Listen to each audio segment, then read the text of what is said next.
계시록 7장 보겠습니다.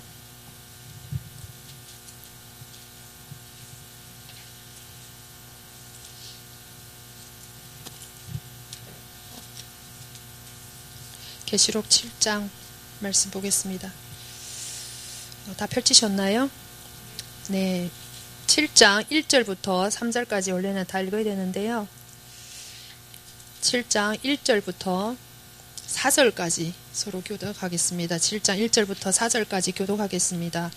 이 일들 뒤에 내가 보니 네 천사가 땅의 네 모퉁이에 서서 땅의 네 바람을 붙잡아 바람이 땅이나 바다나 어떤 나무에도 불지 못하게 하더라.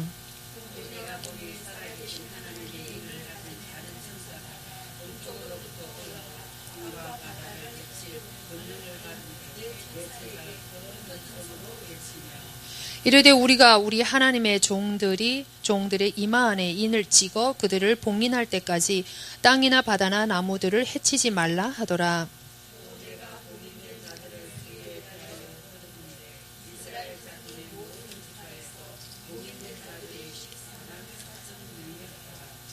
아멘. 네.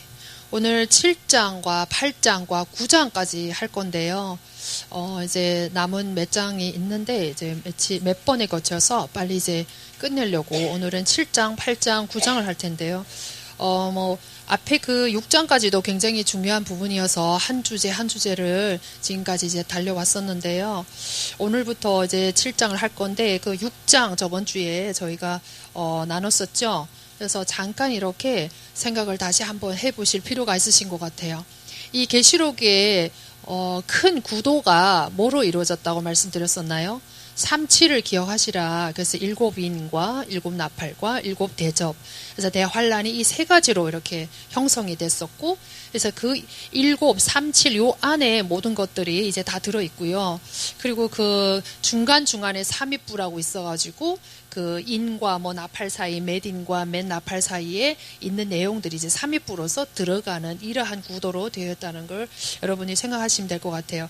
그래서 저희 6장이 어린 양이 이제 예수님께서 봉인을 떼시고 이제 첫째 인부터 저희가 여섯째 인까지 봤었잖아요. 그래서 첫 번째 인부터 넷째 인까지 한 그룹이다. 그래서 뒤에 또 5번째, 6번째, 7번째 인은 7나팔이 들어있으니까 7째 인은 다른 내용이었고 7나팔이 들어있다.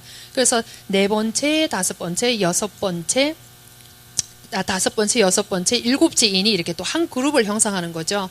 그래서 저희가 첫 번째 인부터 4번째 인까지 말이 나오는 4번째 인까지 이제 봤었잖아요. 그래서 결국은 흰말은 복음 전파다. 그렇게 이제 말씀드렸고, 또 마지막 세상의 종말은 결국 사망으로 가는 거다. 그래서 뒤에 부분에 이제 말이 기근과 전쟁과 사망이다. 이것은 또 의인화되어 있는데 의인화된 상징이다. 이제 말씀드렸었죠. 근데 의인화된 상징은 실체가 있다 없다? 실체가 있다라고 말씀드렸었죠. 그리고 이제 5번째 봉인은 6장의 9절부터 11절까지 순교자들이 이 땅에서 제단 밑에 있는 이 낙원에서 하나님을 향하여 우리의 피에 대해서 갚아달라고 신원하는 기도라고 이렇게 말씀드렸었죠. 그래서 6번째 봉인이 12절부터 마지막 절까지인데 그 5번째 봉인, 즉 5번째 신원 순교자들의 신원의 기도에 대해서 응답을 하기 시작하시는 내용이라고 이제 말씀드렸습니다. 그러면 오늘은 이제 처음 볼 거는 이제 7장인데요. 정말 말도 많고 탈도 많은 14만 4천이 나와요, 여기서. 그래서 14만 4천에 대해서 특히 신천지는 이스라엘에 있는 12지파가 신천지에서 말을 하다 보니까 또 믿는 자들, 이기는 자를 12지파에 속하다 보니까 대한민국이 지금 이 14만 4천에 대해서 우리가 또 계시록을 통해서 가장 정확하게 알아야 될 부분이 14만 4천인 거예요. 그런 면에서 오늘 우리가 나누는 이 7장이 계시록 전체에서 14만 4천은 어디에서와 어디에서 나오고, 그래서 항상 우리가 성경을 볼 때 육하원칙, 누가 언제 어디서 어떻게 왜 그렇게 했는지 이런 부분들을 살펴보는 게 굉장히 중요합니다. 그래서 앞으로 우리가 신천지뿐만 아니고 그 외에도 많은 이제 무천년 지지자들이라든가 뭐 주장하는 바가 다 다른 거잖아요. 그럼 우리가 성경을 통해서 어떤 게 바른 건지 이렇게 구별을 하고 또 그거를 사람들에게 전달할 수 있도록 하는 게 너무나도 중요하다고 생각이 됩니다. 그래서 이 계시록 7장 우리 14만 4천을 오늘 일단은 볼 건데요. 그래서 여러분들도 이렇게 들으시면서 이것이 맞는지 안 맞는지 또 이렇게 말씀을 가지고 조명하면서 보셨으면 좋겠습니다.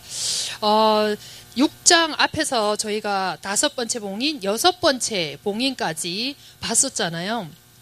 근데 7장에 이어서 자연스럽게 이게 다 이어진다고 말씀드렸었고, 방금 계시록의 전체 구도가 이 37, 7개인, 7개의 나팔, 그리고 7대접으로 형성되어 있는데 그 사이사이에 삼위부라는 게 있다고 말씀드렸었죠.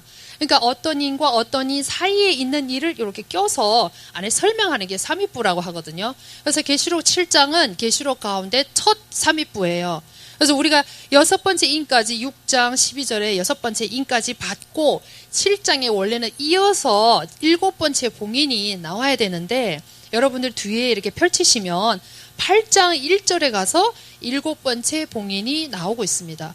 그래서 그러면 우리가 알 수 있는 게 6번째 봉인과 이 8장 1절에 7번째 봉인 사이에 이 내용이 몇 장이라는 걸 알 수 있나요? 7장이다라고 이제 볼 수 있습니다. 그래서 계시록에서 첫 번째 삼위부가 이 7장 14만 4천에 대한 내용인데, 그래서 우리가 이 부분이 어떤 부분을 지금 설명하는 건지 보겠습니다. 7장 우리 방금 읽은 1절부터 4절까지는 읽었는데 사실은 8절까지 이게 한 내용이고요. 한 주제에 대한 내용이고, 그리고 9절부터 또 마지막까지 이제 쭉 나오는 17절까지 이게 또 한 내용에 대한 설명이에요. 그래서 앞에서 우리가 14만 4천에 대해서 오늘 살펴본다고 했잖아요.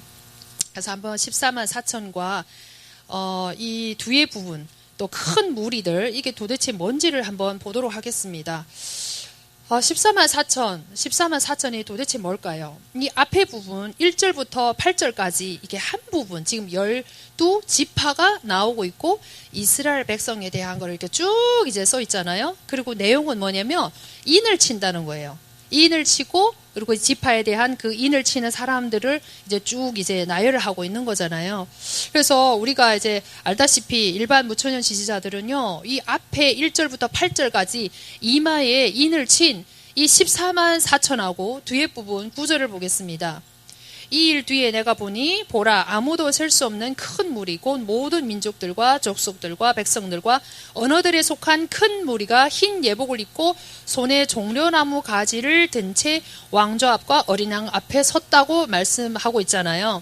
근데 대부분 학자들이 다 여기 14만 앞부분에 나오는 14만 4천하고 지금 나오고 있는 9절부터 그 뒷부분에 나오는 이 흰옷 입은 큰 무리하고는 같은 사람들이다. 같은 다 교회를 말한다. 교회 공동체를 대표하고 있다. 이렇게 생각을 하고 있습니다. 다 그렇게 주장을 하고 있고. 다시 말씀드립니다.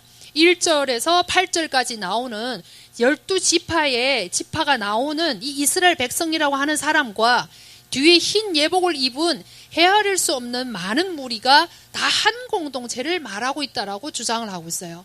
그럼 우리가 지금 사람들 계시록 가운데 가장 많이 지금 오해한 부분이 이거고, 그럼 그 주장이 맞는지 안 맞는지 우리가 성경을 통해서 봐야만이, 그리고 또 신천지에서도 이 12지파 뭐 무슨 지파 속했다고 하는데 이 지파가 과연 영적으로 해석하는 교회를 말하고 있는 건지 아니면 이스라엘 백성을 말하고 있는지, 그리고 뒤에 나오는 이 흰옷 입은 무리하고 앞에 12지파가 나오는 14만 4천하고 한 정말 공동체, 교회 공동체를 말하고 있는지 이 부분을 우리가 살펴보고 바르게 아는 게 너무나도 중요합니다. 그래서 우리가 한번 볼 건데요. 그러면 우리가 쭉 이제 보시다시피 1절부터 8절까지 쭉 보면 진짜 12지파가 이렇게 쭉 나오잖아요. 그리고 이제 첫 번째 일들 뒤에 보니까 이제 바람을 내 천사들에게 이제 명령을 해서 땅이 내 모퉁이에 서서 땅이 내 바람을 붙잡아 불지 못하도록 지금 딱 하고 있어요. 근데 불지 못하게 하는 이유가 2절에 보니까 살아계신 하나님의 인을 가진 다른 천사가 동쪽으로부터 올라와서 땅과 바다를 해칠 권능을 받은 네 천사에게 이르되 3절이 목적이 나오고 있습니다. 하나님의 종들의 이마 안에 인을 찍어 그들을 봉인할 때까지 땅이나 바다나 나무들을 해치지 말라 하더라. 그러면 이 6번째 인 다음에 지금 7번째 인, 즉 8장 1절에서 7번째 인이 시작되잖아요. 말씀드렸다시피 7째 인이 내용이 뭐라고 말씀드렸었나요? 7 나팔이다. 7째 인은 내용이 있는 게 아니고 7 나팔이 곧 7째 인의 내용이에요. 그러면 7째 나팔은 왜 중요하냐? 7째 인이 왜 중요하냐면 7째 인이 곧 7 나팔인 거잖아요. 7 나팔은 이제는 대환란이 시작되는, 네, 그래서 나팔이거든. 나팔이 7 나팔이 대환란이 시작되는 시점이에요. 그러니까 지금 6째 인부터 7째 인 사이에 지금 있는 거잖아요. 그럼 7째 인, 즉 7째 나팔이 시작된다라는 거는 대환란이 시작되는 거잖아요. 그럼 대환란 시작 전에 있는 일이라는 거죠. 그래서 여기서 보니까 지금 네 천사가 이 바람을 잡고 있는데 땅이나 바다나 나무에 불지 못하도록 이렇게 잡고 있잖아요. 그래서 예수님이 그 사이에 이 14만 4천에게 이마에다 인을 이제 찍는 모습이 나오는 거잖아요. 그럼 이마에 인을 찍는 모습이 그러면서 인을 찍어 그들을 봉인할 때까지 땅이나 바다나 나무들을 해치지 말라 하더라. 그럼 인을 찍는 목적이 있을 거 아니에요. 지금 여기는 6번째 인, 6장까지 6번째 인이 나오고 8장 1절에 7째 인, 7 나팔이 시작되면 대환란이 시작되는 거잖아요. 그럼 대환란 전에 14만 4천한테 지금 인을 친단 말이에요. 그러면 그 인을 치는 목적이 요 뒤에 우리 잠깐 보고 넘어가도록 하겠습니다. 여기 뒤에 보시면은 여러분들이 8장으로 넘어가죠. 8장을 한번 펼치시겠습니다.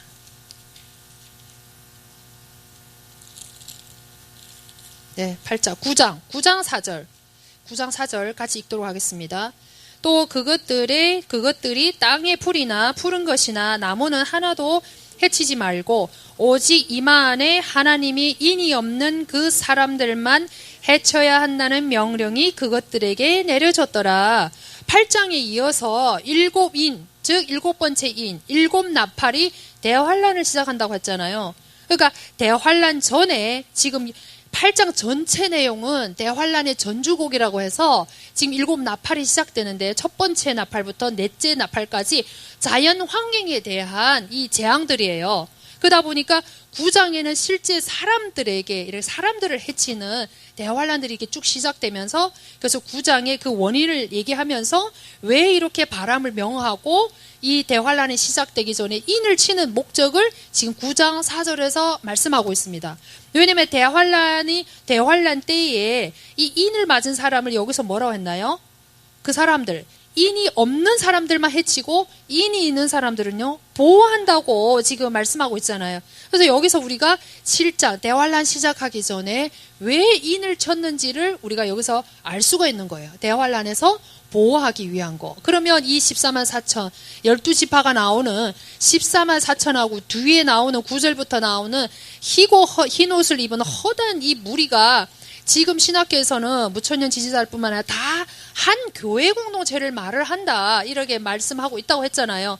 그러면 그렇게 말하고 있는 것이 사실인 건지 어떻게 안 맞는 건지 우리가 성경을 보고 이제 비교하도록 하겠습니다. 그래서 여러분들이 이렇게 왔다 갔다 하시면서 1절부터 8절까지 지파가 나오는 것과 뒤에 이제 이 부분들을 이렇게 비교하면서 제가 말씀드리면 이렇게 보시면은 알 것 같아요. 그래서 일단은 1절부터 8절에 나오는 12지파의 14만 4천과 또 뒤에 나오는 9절부터 마지막 절까지 흰옷 입은 허다한 무리가 어떤 차이가 있는가를 이게 한 무리라고 하는데 한 교회 공동체라고 하는데 과연 그런 건지 우리가 지금부터 살펴보도록 하겠습니다.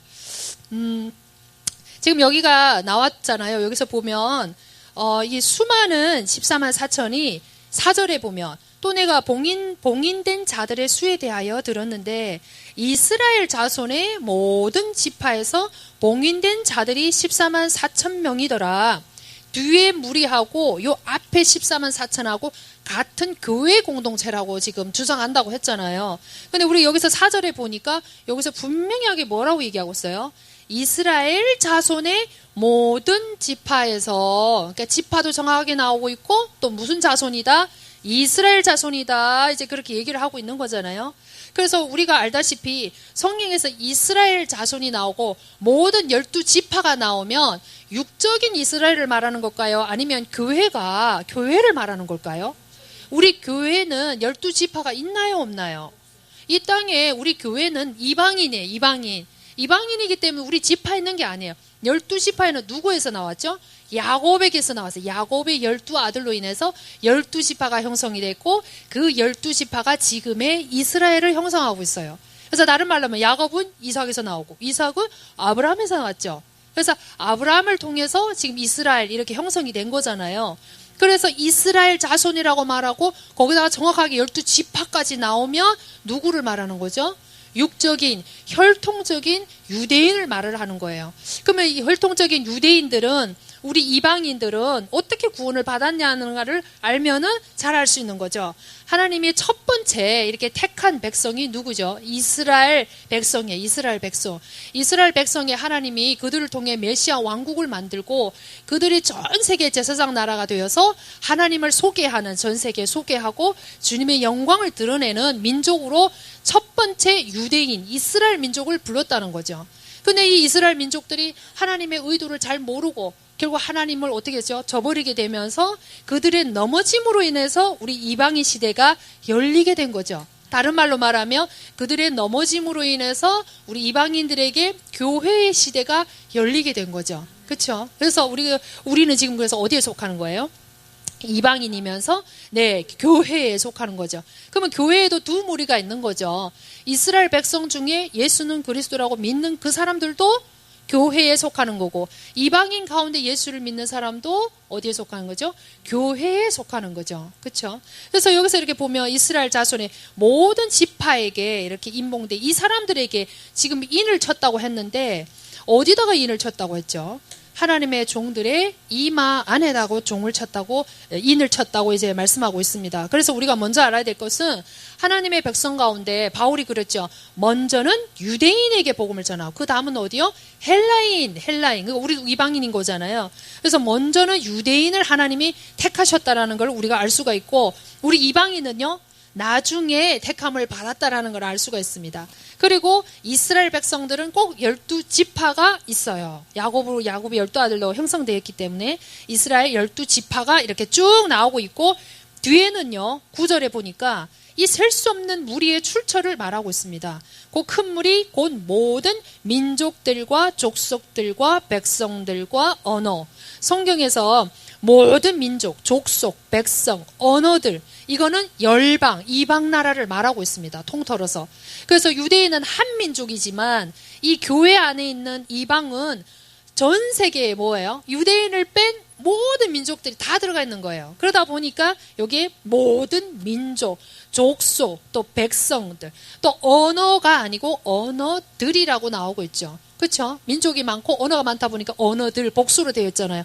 근데 위에 나오는 12지파는 언어가 몇 개의 언어일까요? 한 개, 히브리어 한 개를 쓰고 있는 거예요. 그래서 이런 구별된 점이 있고 또 인친자는 여기서 보니까 다른 천사라고 2절에 나와 있는데 이 다른 천사는 누구를 말하냐면 예수님을 말하고 있습니다. 우리 앞에 부분에서 쭉 봤다시피 누가 그 하나님 손으로부터 임봉된 작은 책을 받았나요? 예수님이 받으셨죠. 그렇죠? 예수님한테 이렇게 줬잖아요. 그래서 예수님이 그 작은 두루마기를 받아서 그 인을 하나하나 떼기 시작한 거잖아요. 그렇죠? 그래서 그 봉인을 받으신 분은 여기서 나오는 다른 천사, 다른 사자, 하늘로부터 보내심을 받은 아버지로부터 보내심을 받은 예수님이겠단 말이에요. 근데 이거를 또 일반 천사라고 다 이제 주장을 하는데 요거까지 또 설명드릴 필요는 없지만 시간도 없고 그래서 다른 천사 예수님이 명령을 하면서 그 자기의 종들에게 이마에 이렇게 인을 치는 것을 우리가 알 수 있습니다. 그러면 우리 교회라고 했잖아요. 이 우리가 또 교회라고 말했잖아요. 그러면 이마 안에 지금 인을 쳤고 만약 교회라고 한다면 교회는 무슨 인을 받았을까요? 교회는 성령의 인을 받았어요. 왜냐하면 교회는 영적으로 거듭난 존재잖아요. 그러니까 내적으로 보이지 않게 내적으로 하나님이 어떻게 친 거죠? 인을 치셨어. 근데 여기서는 지금 내적으로 인을 치는 게 아니고 이마 안에 이렇게 보이게 외적으로 지금 인을 쳤다는 거 우리가 알 수가 있습니다. 만약에 이게 한 무리라고 한다면 하나님이 성령으로 내적으로 교회들에게 인을 치고 또 그 인이 불완전하기 때문에 또 다른 인을 칠 필요가 있어서 이마에다 또 인을 치는 거 됩니다. 그렇죠? 그럼 교회 공동체는 몇 번 인을 받는 거예요? 2번을 받는데 내적인 성령의 인이 완벽하지 않다라는 걸 말하고 있는 거예요. 그렇죠? 외적인으로. 근데 이스라엘 백성이기 때문에 이 사람들은 영적으로 거듭났어요, 안 났어요? 거듭나지를 않았어. 그러니까 혈통적이고 이 땅에 있는 거죠. 그러다 보니까 영적이고 내적인 영 이런 거하고 상관이 없는 거야. 그러니까 외적으로 무엇을 치는 거죠? 인을 치는 거를 우리가 알 수가 있습니다. 그리고 이 인을 치는 시기가 방금 말씀드렸다시피 8장 이후에 이제 9절에 대환란이 시작되니까 대환란 전에 인을 쳐서 그 대환란에서 보호한다라는 그 목적에서 우리 방금 9절을 확인했었잖아요. 그러니까 대환란 직전에 어떻게 하는 거죠? 인을 치는 것이고 하나님의 교회는요. 우리 개개인이 예수님을 그리스도로 믿는 그 순간 성령으로 인을 친다는 걸 알 수가 있어요. 그래서 우리는 이미 성령의 인을 가진 사람이다. 그러니까 구분이 되는 걸 이제 볼 수가 있죠. 그리고 신분을 보겠습니다. 여기에 보니까 3절에 하나님의 종들의 이마 안에 하나님의 종들. 그럼 교회도 하나님의 종이라고 불리죠. 그렇죠? 하나님께 쓰임받고 하나님의 뜻을 행하는 그런 면에서 하나님의 종이죠. 근데 하나님의 종들, 이 이스라엘, 지금도 완악한 가운데 율법을 지키면서 정통 유대인이라고 불리는 그 사람들도 하나님의 법을 지키면서 하나님의 뜻을 지금 행하고 있는 거잖아요. 물론 아직 예수를 안 믿지만 하나님하고는 아직 반역한 가운데 있지만 이 사람들도 여전히 스가랴 14장이나 보면 마지막 때에 다시 돌아온다고 한단 말이에요. 그래서 하나님의 종이라는 단어는 불신자, 고레스나 이런 사람한테도 하나님의 종이라고 하고 또 하나님이 쓰시는 사람을 하는 거잖아요. 그러면 유대인들 하나님 버렸다고 했나요? 로마서 9장부터 11장까지 우리가 알다시피 그 장자를 하나님 버린 적이 없어요. 그런 면에서 이 하나님의 종은 구약 위치에 있는 이스라엘 백성을 말을 하는 거예요. 그래서 하나님의 종들, 우리는요 하나님의 종이 아니고 무서워하는 종의 영을 받지 아니하고 아버지라고 하는 양자의 영을 받은 것이 교회입니다. 그래서 우리는 하나님의 자녀다 이렇게 말을 하고 있습니다. 그래서 여기 보면 10절에 여러분들 이렇게 10절에 큰 음성으로 이 흰 옷을 입은 흰 예복을 입은 허다한 무리들이 거기에 찬양하는 모습이 나오는데 큰 음성으로 외쳐르되 구원이 왕좌에 앉으신 우리 하나님과 어린 양께 있도다. 구원은 어디에 있나요? 교회에 있는 거죠. 교회의 성도들은 구속함을 받은 하나님의 자녀, 구원을 받은 하나님의 자녀인 거예요. 그래서 구원이 누구한테 있다? 하나님께 있다. 어린 양에게 있다. 이렇게 표현을 하고 있잖아요. 근데 뒤에 윗부분에는 그런 부분이 있나요? 없나요? 그런 부분이 없어요. 그냥 하나님의 종들이라고 말을 하고 있고 밑에는 또 이렇게 표현이 되고 있죠. 그리고 이제 목적은 뭘까요? 내 바람을 잡은 천사를 딱 잡아서 아직 불지 못하게 하면서 인을 치는 것은 대환란에 보호하기 위한 목적이다. 또 우리에게는요 약속의 보증을 하나님이 교회들에게 주셨다는 걸 알 수가 있는 거죠. 그리고 위에 12지파가 나오는 자들에 대해서 휴거에 대한 언급이 있나요? 없나요? 없어요. 남지 대환란 때 보호하기 위해서 인을 쳤다라는 내용이 있는 거지 이 사람들이 휴거한다든가 이런 무리가 있을까요? 없을까요? 없어요. 근데 뒤에서 보시면 뒷부분에 보시면 이 요한이 허다한 무리들을 보고 이 사람들이 누구인지를 모르겠어요. 요한도 유대인인 거잖아요. 딱 보니까 12지파는 금방 알겠어. 근데 이 허다한 무리는 흰옷 입은 허다한 무리는 잘 뭐예요? 모르겠어요. 물론 요한이 예수님의 제자로서 유대인이지만 요한이나 우리 베드로나 이 제자들 보면은 예수님께서 교회 시대의 문을 열 거라는 것에 대해서 사복음서에 보면 잘 알고 있었나요? 아니면 엉뚱한 소리를 계속하고 예수님 의도를 몰랐었나요?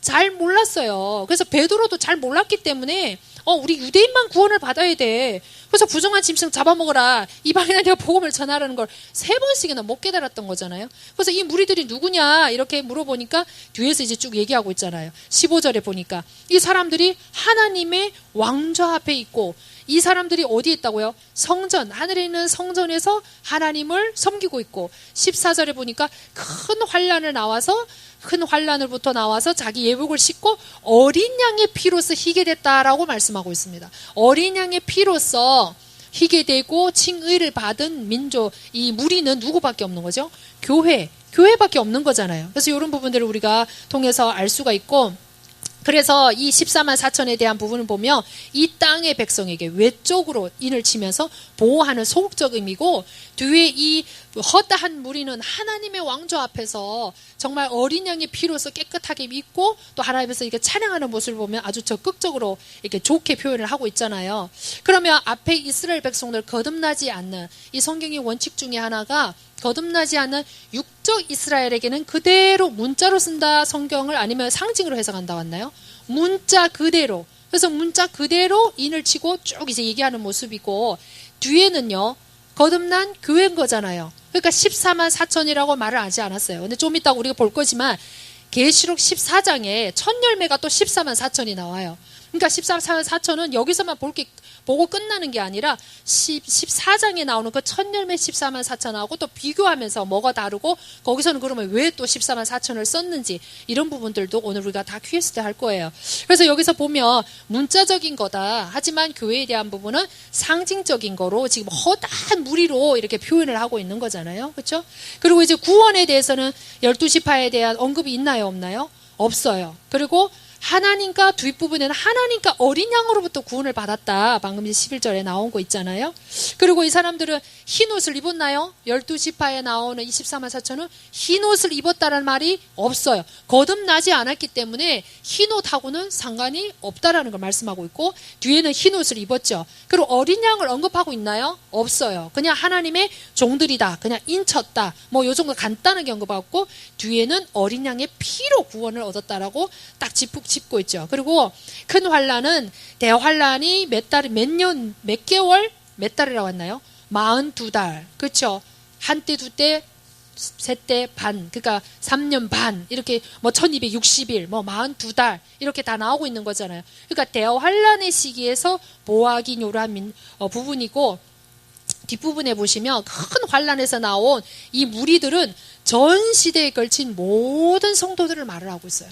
전 시대에 걸친 모두, 우리가 6장에서 기억하시는지 모르겠어요. 첫째 인부터 네 번째 인까지 복음 전파와 전쟁과 기근과 사망이 예수님이 승천에서부터 끝까지 나온다고 했죠. 그래서 여기서도 지금 전체 모든 성도들이 하나님 앞에 나중에 어떻게 서서 어떤 모습으로 있을 것인지 요 전 시대의 성도들을 언급하고 있고, 요 앞에 12지파에 나오는 14만 4천은 현재는 구원과 상관이 없어. 하지만 나중에 구원받을 하나님의 백성으로 예비됐기 때문에 이렇게 비교하면서 나오는 부분이라는 것을 우리가 알 수가 있습니다. 그리고 앞에 12지파에 나오는 14만 4천은 하나님을 뭐 섬긴다던가 이런 내용이 있나요, 없나요? 없어요. 그렇죠? 그 사람들은 지금 나름대로 율법을 지키면서 하나님을 섬긴다고 하고 있지만 예수님을 아직도 2000년 동안 오신 지 2000년 넘었음에도 불구하고 믿지를 않는 상태죠. 이런 부분이 없는 거예요. 근데 뒤에는요, 뒤에는 밤낮으로 15절에 보니까 성전에서 밤낮으로 누구를 섬기고 있다 하죠? 하나님을 섬기고 있다. 그럼 밤낮으로 성전에서, 하늘의 성전에서 하나님을 섬길 수 있는 사람은 누구밖에 없나요? 교회에 거듭난 성도밖에 없는 거죠. 그래서 이거는 혈통적 이스라엘이라는 걸 알 수가 있고, 뒷부분은 교회를 말한다라는 걸 우리가 알 수가 있습니다. 그렇다면 우리가 이제 다시 볼 건데 14장에 넘어가서 14장을 여기서 말씀 안 드릴 수가 없죠. 왜냐하면 14장에 지금 또 14만 4천이 나오고 있잖아요. 14장 1절에 또 내가 보니 보라 어린 양께서 시온산 위에 서 계시고 그분과 함께 14만 4천 명이 서 있는데 그들의 이마 안에는 그분의 아버지의 이름이 기록되어 있더라. 그럼 이 사람들은 누구냐는 거는 4절에 나오고 있죠. 사람들 가운데서 구속을 받아 하나님과 어린 양께 첫 열매가 된 자들이더라. 그러니까 하나님의 지금 보좌 앞에 지금 14만 4천이 또 서 있는 거잖아요. 14만 4천이 지금 막 찬양을 하는데, 여기는 지금 7장의 후반부에 나오는 예복을 입은 허다한 무리하고 다르게 표현이 되어 있는 거죠. 뭐라고 다르게 표현이 되는 거죠? 첫 열매다라고 이렇게 말씀하고 있는 거잖아요. 그럼 이 사람들하고는 또 어떻게 다른지 저희가 비교해 볼 필요가 있는 거죠. 여기서 나오는 14만 4천은 첫 열매인 거예요. 첫 열매.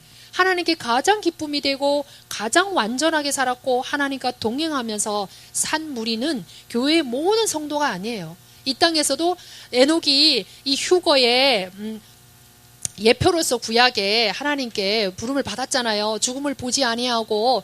근데 히브리서 보면 에녹은 들려 올라가기 전에 하나님과 동행하여 하나님께 기쁨이 되었다라고 말씀하고 있어요. 그러니까 하나님을 이 땅에서 우리가 이기는 자가 되고 하나님과 동행이 된다는 건 다른 말로 말하면 하나님께 기쁨이 되는 자라 이 말인 거죠. 그래서 하나님은 구약에도 첫 열매는 내 것이고 나의 소유뿐만 아니라 나에게 기쁨이 되는 거예요. 그래서 첫 열매만 어디에 가는 거죠? 성전에다가 봉헌하는 거죠. 그래서 첫 열매인 14만 4천이 이 하늘에서 지금 막 찬양하는 이러한 모습을 우리가 볼 수 있는 겁니다. 그래서 휴거돼서. 그래서 여기서 나오는 14만 4천은 교회에 이기는 자인 첫 열매에 대한 것이니까 14만 4천이 상징적일까요? 아니면 문자적일까요? 상징적인 거죠. 그럼 14만 4천이 어떤 숫자가 수인지를 알면은 왜 이게 상징이 되는지를 알 수 있는 거예요. 14만 4천은 뭐죠? 완전한 수인 거죠. 완전한 수기 때문에 이 첫 열매가 하나님 앞에 흠없고 완전한 자이라는 것을 상징으로 이렇게 말씀하시는 것을 우리가 알 수 있습니다. 그래서 똑같은 14만 4천이지만 어떻죠? 의미가 다른 거죠. 그래서 이 계시록 7장과 14장에 나오는 14만 4천이 이렇게 대상도 다르고 그렇죠? 시기도 다르다는 걸 알 수 있습니다. 그리고 위치도 다르고 7장에 나오는 건 땅에서 대환란을 통과해야 되는 아직 거듭나지 않는 혈통적 유대인을 말을 하는 것이고 이 14장에 나오는 14만 4천은 하나님 앞에 완전함으로 인정을 받아 승리하여 첫 열매로 하나님 앞에 보좌 앞에 올라간 교회 가운데 이기는 자들을 말씀하고 있는 겁니다. 그래서 7장에 보면 이스라엘의 12지파 즉 구약의 12지파가 나오고 이 14장에서는 땅 위에서 속량을 받았다라고 이제 말을 하고 있죠. 4절에 보니까 땅 위에서 속량 받은 자는 누굴까요? 신약의 교회를 말을 하고 있는 거예요. 그래서 또 7장에는 살아계신 하나님의 인을 받았다. 구약. 그리고 이제 14장에는 아버지와 어린 양의 이름이 그들 가운데 있다라고 이제 말씀하고 있고요. 그리고 이제 7장에는 내 바람 대환란에서 보호하기 위하여 소극적으로 내 바람을 불지 못하도록 잡고 있는 반면에 이 14장에 나오는 그 이름이 하나님의 성품을 닮았다는 거를 이들이 정말 교활함이 5절에 하나도 없다고 했죠. 하나님의 성품을 닮아서 정말 하나님께 기쁨이 되는 자들이라는 이러한 적극적인 면을 말씀하고 있고 그리고 호칭에 있어서도 하나님의 종, 구약의 위치에 호칭을 쓰고 있는데 여기 계시록 14장에는 뭐라고 했나요? 아버지라고 했죠. 아버지, 하나님 자녀. 그러니까 이 위치, 신약의 위치라는 걸 우리가 알 수 있습니다. 그리고 14만 4천 7장에 천사를 통해서 우리가 알다시피 이 구약에는 천사를 통해서 일을 하시잖아요. 근데 이쪽에서는 지금 누구를 따라왔다고 했나요? 4절에 어린 양을 따라갔다. 그리고 14만 4천 7장에 12지파가 나오는 거기에는 옛 노래, 이 노래 불렀다 뭐 이런 게 있나요? 하지만 노래 부른 거를 알 수는 없지만 우리가 신약의 성도들이 새 노래를 불렀다는 것은 이 구약의 성도들은 옛 노래를 불렀다는 걸 알 수가 있는 거잖아요. 옛 노래가 뭐죠? 출애굽기 이스라엘 백성들이 출애굽할 때 15장에 보면 홍해를 건너고 나서 막 뭐를 불렀죠? 이 노래를 불렀잖아요. 근데 어린 양 교회의 성도들은 새 노래를 불렀대요. 왜 새 노래요? 똑같이 구원을 받은 거잖아요. 그렇죠? 영적으로. 그래서 또 새 노래를 불렀다 이렇게 나오고 있고 장소는요. 땅의 네 바람, 땅에 있는 백성이 땅에서 지금 이루어지고 있는 일이고 14장에서는 어린 양의 시온산 위에 서 있다라는 것을 1절에서 이제 말씀하고 있습니다. 그래서 이 위치도 다르다는 걸 알 수 있고요. 특징은 하나님의 종. 이 사람들은 율법을 지금도 지키고 있고 우리가 알다시피 로마서 우리 11장에 25절에 보면요.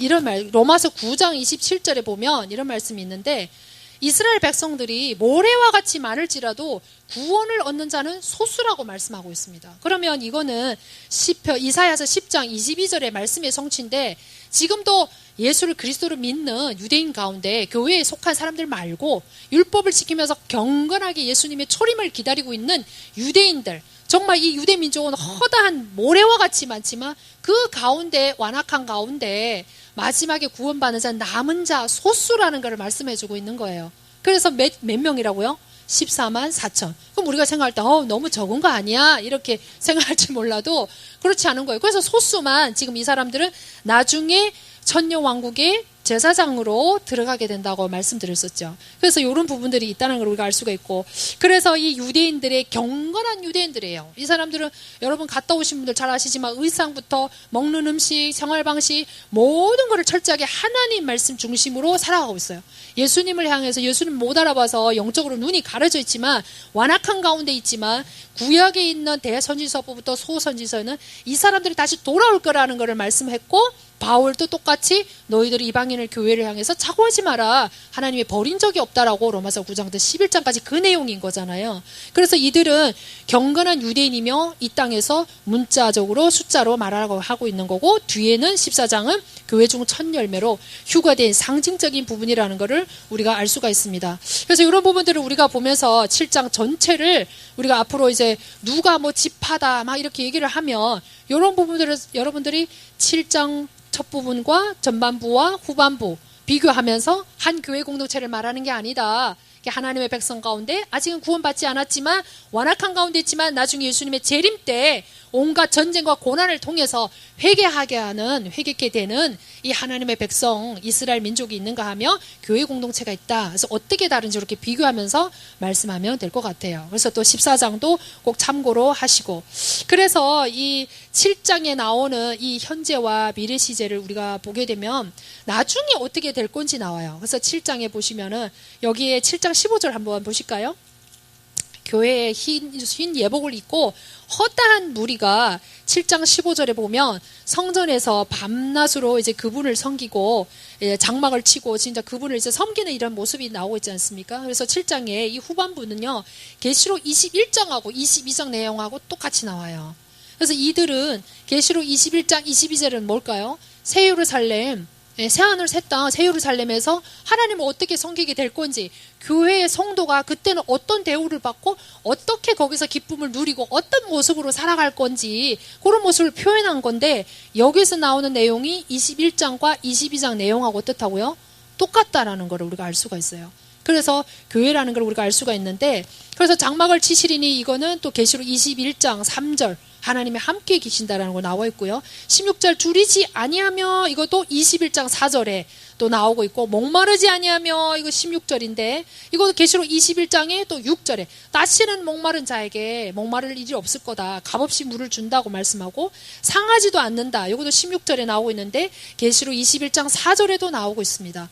그들이 목자가 되사 17절인데 계시록 21장 23절에 나오고 있고, 생명수 샘으로 인도하시고 17절에 나오고 있는데요. 계시록 22장 1절에도 나오고 있고, 모든 눈물을 씻어주신다는 내용도 17절 내용이 계시록 21장 4절에 동일하게 이렇게 나오고 있습니다. 그래서 확실한 이 뒤에 부분은 뭐를 가리킨다는 걸 우리가 알 수 있어요? 교회 공동체라는 걸 우리가 알 수가 있습니다. 그렇죠? 그래서 이 7장에 대한 부분이 너무나도 이제 중요한데, 대환란 전에 하나님은 이 완악한 가운데 있지만 이들을 결코 버리지 아니하시고 구약에 예언된 대로 그 장자를 다시 하나님께서 기회를 줘서 구원한다라는 것을 우리가 알 수가 있습니다. 그렇다면 우리가 이제 7장을 넘어서 이제 8장에 들어갈 건데요. 8장 펼치시겠습니다. 그분께서 일곱째 봉인을 여실 때에 하늘이 반 시간쯤 고요하더라. 내가 하나님 앞에 서 있는 일곱 천사를 보았는데 그들에게 일곱 나팔이 주어졌더라.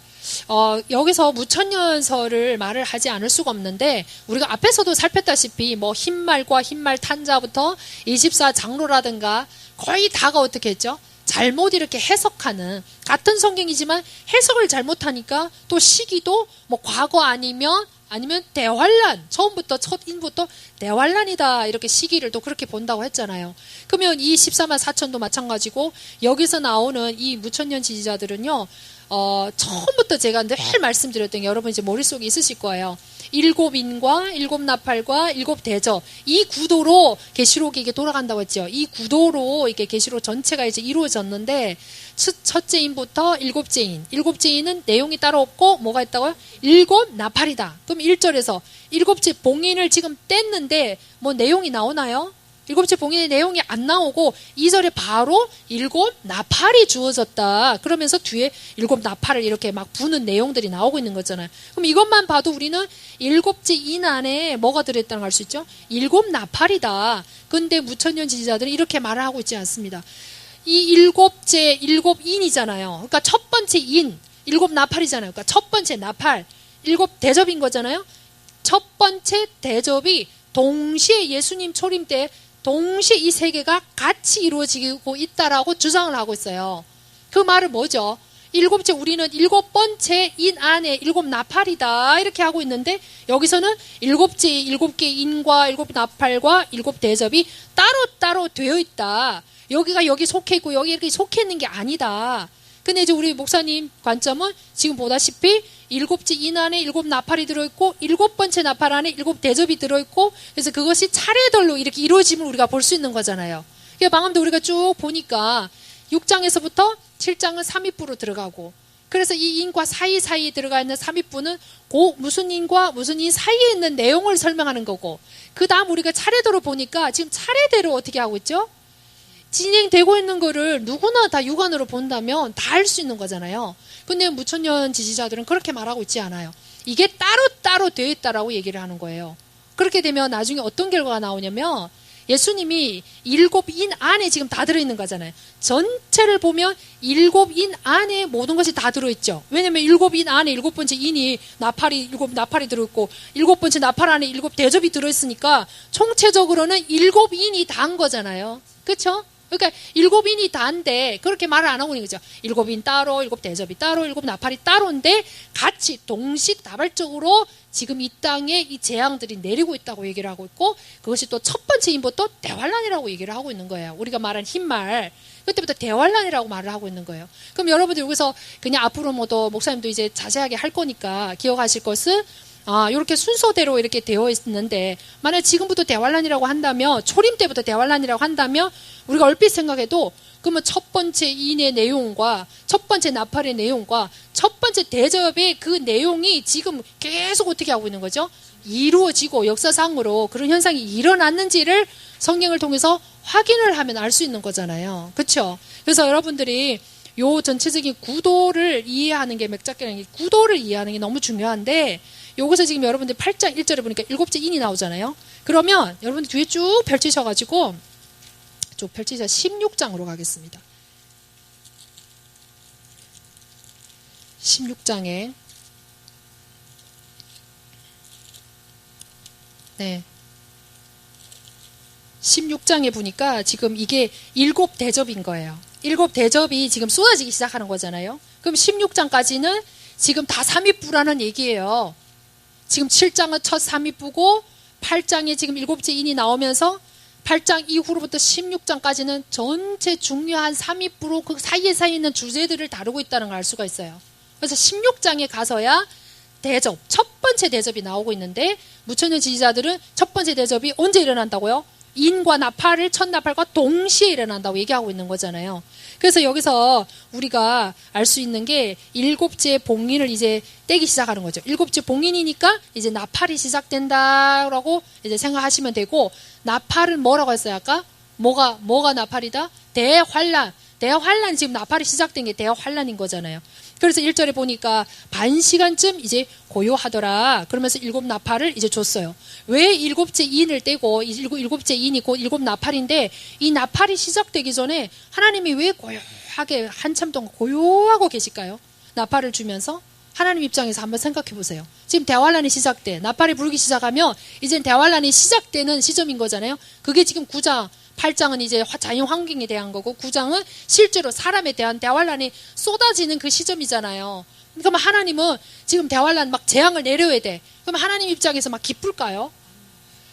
지금 우리가 구약을 보면 알 수가 있는데 예수님 초림 전에 사복음 시작하기 전에 마지막 구약 성경이 말라기서예요. 그래서 이스라엘 백성들이 하도 말을 안 들어서 나중에 하나님이 선지자를 보내고 말로 하고 매도 때리고 포로도 되게 하고 그러다가 하도 말을 안 들으니까 나중에 하나님이 침묵하셨어요. 하나님이 더 이상 이제는 말도 하고 싶지 않고 사람이 왜 너무 힘이 빠지면 뭐 하죠? 입을 닫아버리는 거잖아요. 그래서 입을 닫았는데 몇 년을 닫으신 거예요? 400년을 닫으셨어요. 그래서 선지자도 없고 묵시도 없고 말씀도 없는 그 시대를 이스라엘 백성들이 400년을 살았어요. 그러다가 예수님이 어떻게 했어요? 딱 오셨잖아요. 여기도 마찬가지인 거예요. 이제는 대환란이 시작되면 은혜의 시대가 뭐 하는 거죠? 끝나는 거예요. 그래서 우리가 지금 어느 시기인가 굉장히 중요한 거예요. 근데 이단들은 계속 그 예수님이 오시는 몇 시, 몇 초 이런 걸 가지고 계속 얘기하는데 성경은 몇 시, 몇 초는 안다 모른다. 그 시와 그때는 딱 모르지만 그 징조들을 통해서 우리에게 어떻게 해요? 미리 알려주시는 거예요. 그러면 하나님의 입장에서 지금 대환란이 시작하는 시점이에요. 그러면 이제는 은혜 시대가 어떻게 하는 거죠? 이제는 종지부를 찍는 시기인 거예요. 그러니까 구약 때에 그 말라기 선지자를 통해서 마지막 예언을 하시고 400년을 침묵하시다가 예수님이 오신 것처럼 지금도 마찬가지죠. 엄청난 폭풍우가 오고 막 효리 바람이 불기 전에 고요한 거잖아요. 그래서 하나님이 이때도 재림 전에도 예수님은 어떻게 한다고요? 오랫동안 참아주셨어요. 그게 이 은혜의 시대가 2000년이 지속이 되신 거죠. 그러다 보니까 이때 이제 조용함으로, 고요함으로 이제 일곱째 나팔을 불게 이제 이 천사들에게 일곱 나팔을 주면서 이러한 기간들을 이제 침묵한다는 걸 볼 수가 있는 거예요.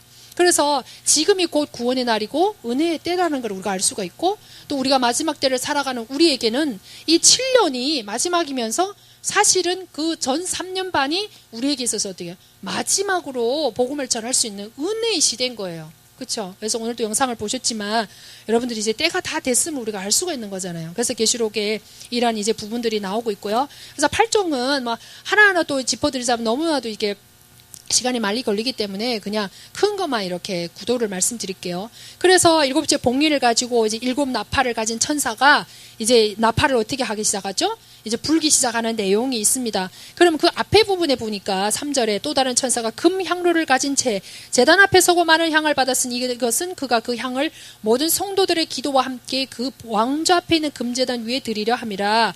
그래서 성도들의 기도와 함께 피어난 향의 연기가 그 천사들의 손에서 나와 하나님 앞에 위로 올라가더라. 우리 6장에 보면 5번째 인을 뗄 때 순교자들의 신원의 기도가 나오면서 6번째 인부터는 그 순교자들의 기도의 응답으로서 하나님의 공의로 심판한 내용이 시작되는 거잖아요. 그러면서 지금 첫 번째 나팔부터 네 번째 나팔까지 순교자들의 기도에 의해서 지금 하나님이 심판을 시작하시는 거잖아요. 그럼 우리가 생각할 때 여기서도 알 수 있는 것이 제단 밑에 혼들이 이 낙원에서 뭐를 한다는 걸 알 수가 있어요. 기도를 한다는 걸 알 수가 있는 거예요. 그럼 이 부분에서 8장 이제 3절과 4절도 굉장히 우리가 우리 단체에서도 지금 이걸 많이 쓰잖아요. 천사의 손을 통해서 우리의 기도가 올라가고 있다고 여기 말씀하고 있는데 이 금향로를 가지고 제단 앞에 서서 우리의 성도들의 많은 이 기도를 하나님께 드리신 분은 일반 천사가 아니라 누구죠? 예수님이라는 걸 알 수가 있어요. 왜요? 예수님만이 하나님과 우리 사람 사이에 중보가 되시는 분이에요. 그렇죠? 그래서 그 성도들의 기도를 하나님 앞에 드리되 향과 함께 드린다. 그 향은 예수님의 부활을 상징하는 거예요.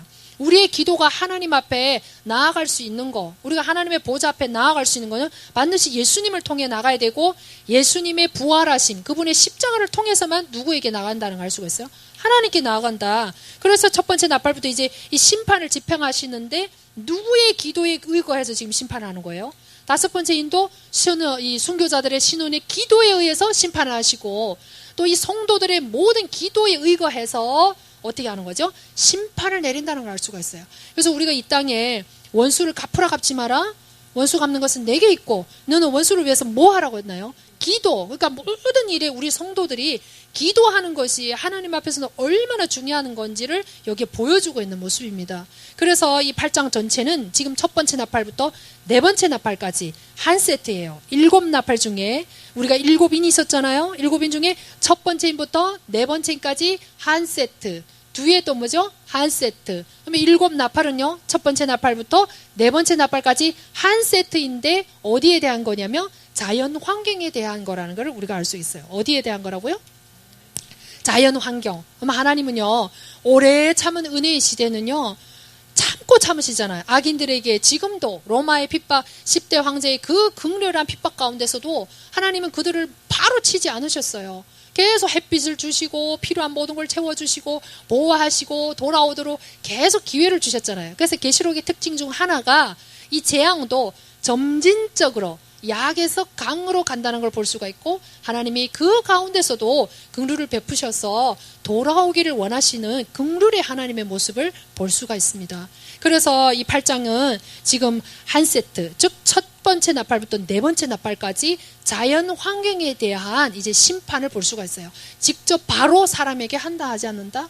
하지 않는다라는 걸 여기서 말씀하고 있습니다. 그래서 여러분들이 이제 7절부터 쭉 보시면 이제 12절까지 넷째 나팔을 이제 쭉 부르는데, 이거는 9장부터는요 대환란에 들어가고 있어요. 그러니까 오늘 우리가 이렇게 보는 거는 대환란 전에 있는 일과 또 대환란이 어떻게 시작하는지, 대환란 전에는 먼저 어떻게 재앙을 내리시는지, 그러면서 대환란의 새 화로 형성되어 있는데 첫 화인 9장까지 우리가 오늘 보는 거예요. 그렇죠?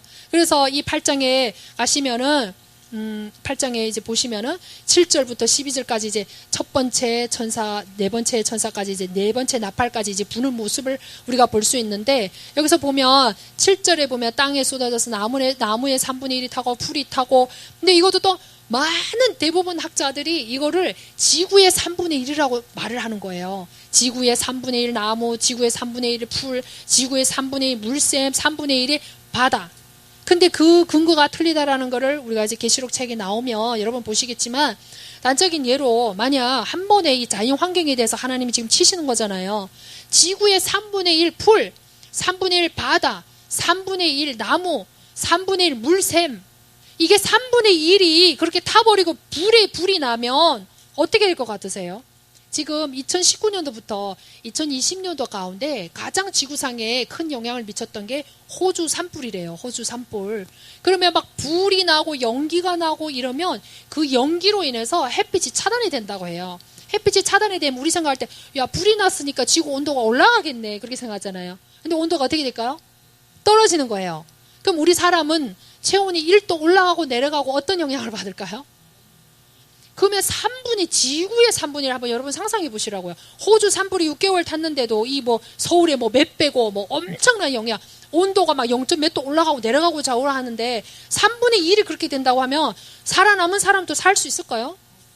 없어요. 근데 뒤에는 아직 사람에게 직접적으로 대환란 시작도 되지 않았는데, 그러니까 첫 번째 나팔부터 네 번째 나팔은 자연 환경에 대한 것이면서 직접적인 사람에게 해를 끼치는 대환란의 전주곡이라고 보시면 되세요.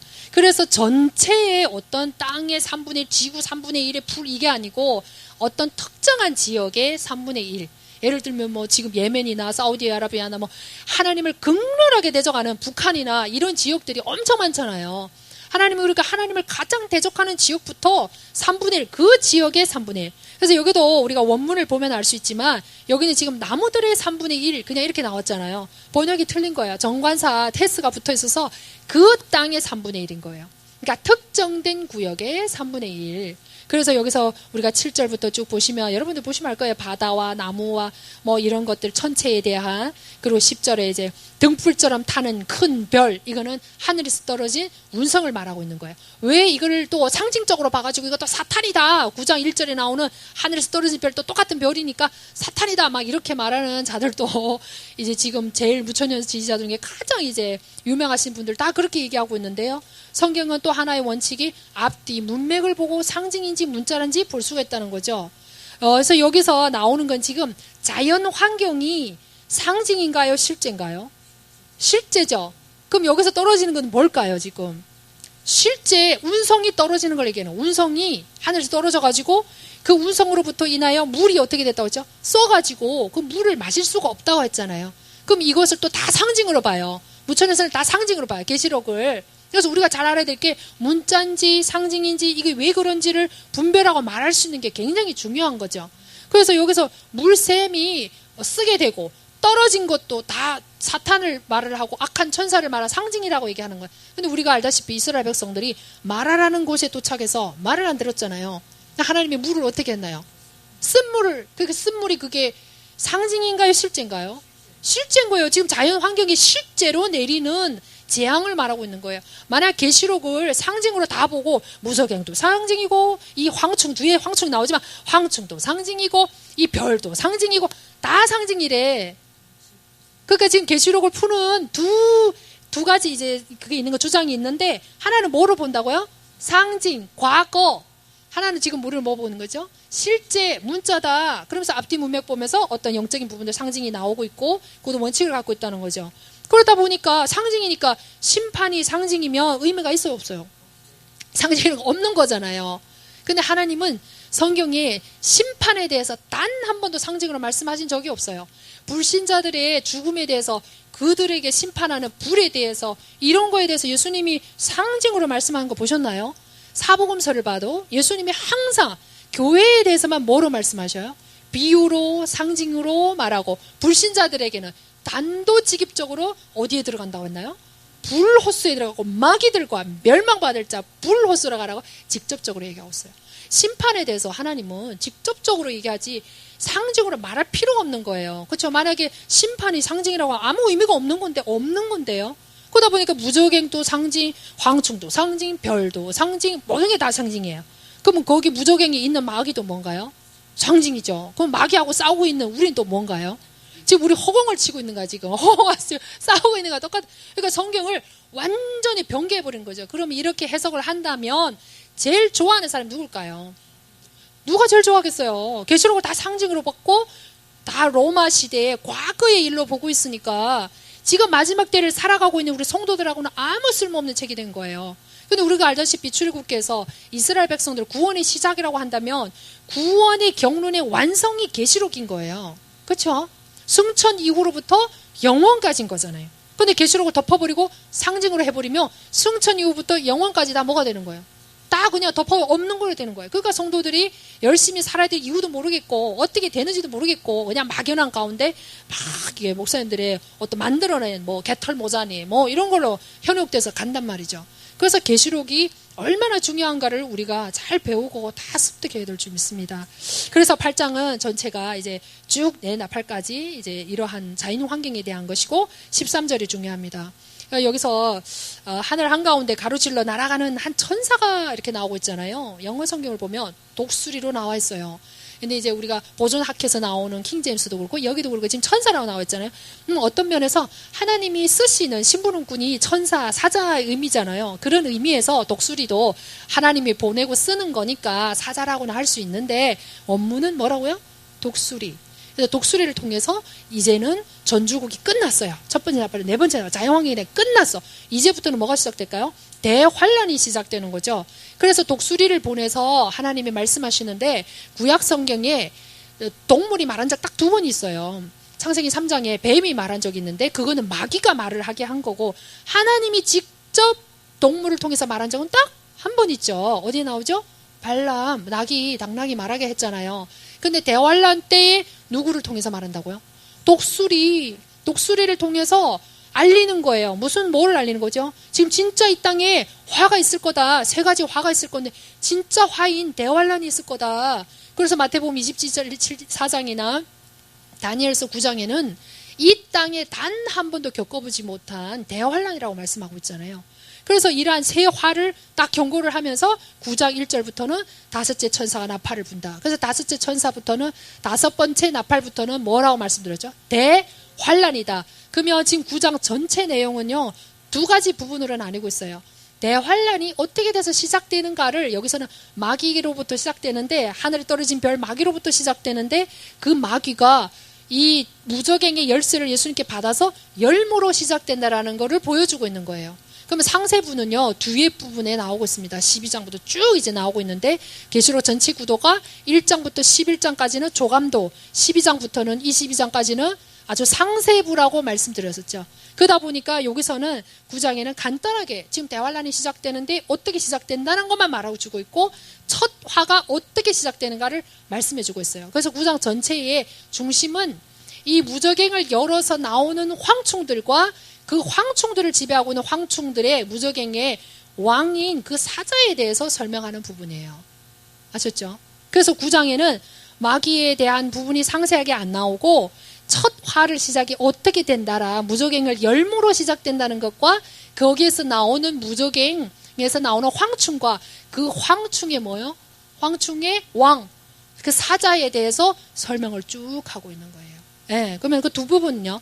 다섯 번째 나팔을 이렇게 해서 이제는 대환란이 시작되고 있고 13절에는 여섯 번째 이제 천사가 나팔을 불므로 인해서 지금 유프라테스 강에 묶어둔 네 천사를 지금 이제 말씀하고 있는 거잖아요. 네 천사에게 명해서 이제 유프라테스 강을 이제 풀어주잖아요. 그러면 이 내용은 뭐냐면 이제 두 번째 화가 무엇인지 우리에게 이제 내용을 말씀해주고 있는 거예요. 그래서 첫 번째 화는 황충을 풀어줘서 5개월 동안 직접적으로 사람에게 해를 끼치는 거고, 두 번째 화인 여섯 번째 천사를 풀어줌으로 인해서 2억의 마병대가 준비되어서 이스라엘 땅을 치러 가면서 가는 길에 사람들을 어떻게 한다고요? 18절. 그 지역에 그 가는 동안 그 길에 있는 모든 사람의 3분의 1을 어떻게 한다고요? 죽인다. 그래서 책에 보면 나오겠지만 2억의 군대, 중국은 벌써 60년대 홍위병까지 포함해서 2억의 군대를 소유하고 있고, 근데 지금 무천년 지지자들 많은 사람들은 그럴 수 없어. 어떻게 2억의 군대가 있을 수 있어. 이렇게 말을 해서 이것도 뭐를 볼까요? 상징이죠. 황충도 상징, 이것도 볼까요? 상징, 다 상징인 거죠. 근데 여기서 3년 반의 대환란인데 첫 번째 화는 정확하게 5달 이렇게 딱 나와 있는 거잖아요. 그렇죠? 5절에 보면 5달 동안 고통을 주고 있고, 근데 두 번째 화인 여섯 번째 나팔, 일곱 번째 나팔은 이 기간을 말해주지 않고 있지만 우리가 가히 이렇게 계산할 수 있는 거잖아요. 3년 반에서 5개월 빼면 3년 1개월. 그러면 여기서 우리가 14절에 유프라테스 강에 묶어둔 네 천사를 풀어줌으로 인해서 2억 마병대가 건너가며 사람을 죽인다고 했잖아요. 이거 두 번째 화라고 했잖아요. 뒤에 넘어가셔가지고 한번 보겠습니다.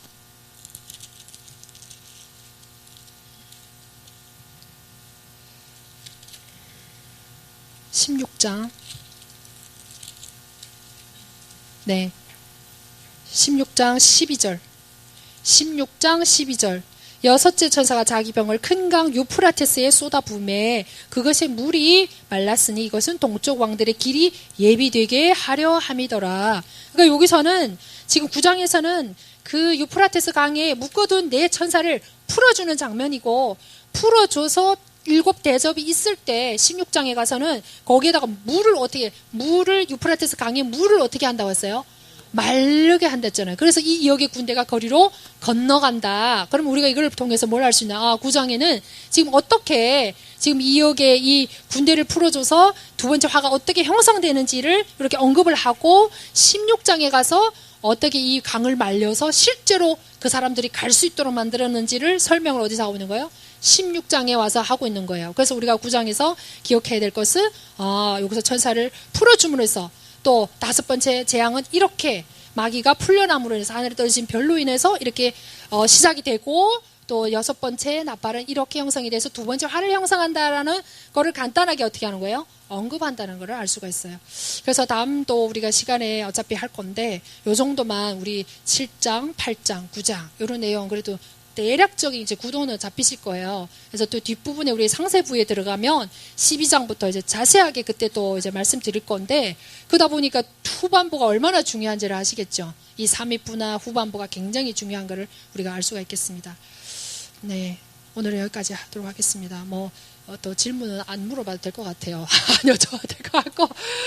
어차피 또 책이 얼마 있으면 나오고, 또 책에 너무나도 상세하게 되어 있기 때문에, 네, 여러분들 이렇게 요 정도만 아시면 될 것 같아요. 네, 기도하겠습니다.